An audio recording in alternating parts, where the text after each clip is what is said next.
லேசாக துவரம் பருப்பு ஃப்ரை பண்ணிட்டேன் ஃப்ரெண்ட்ஸ். துவரம் பருப்பு நல்லா வறுத்துக்கணும் ஃப்ரெண்ட்ஸ் எண்ணெயில்.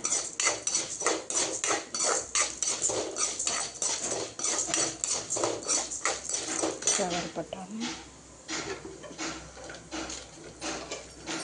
காஞ்ச மிளகா போட்டுக்கணும் ஃப்ரெண்ட்ஸ்.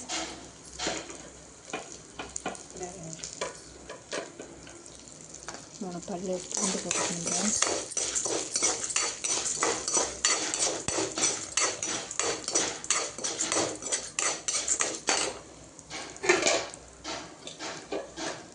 தேங்காய் போட்டுக்கணும் ஃப்ரெண்ட்ஸ். கொஞ்சம் புளி போட்டுக்கணும் ஃப்ரெண்ட்ஸ். நல்லா வறுத்துக்கணும் ஃப்ரெண்ட்ஸ்.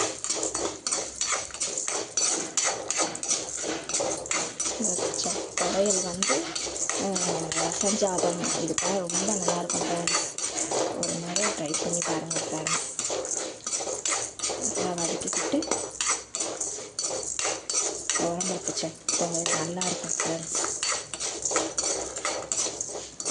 ஒரு முறை அரைச்சி பாருங்கள் ஃப்ரெண்ட்ஸ்.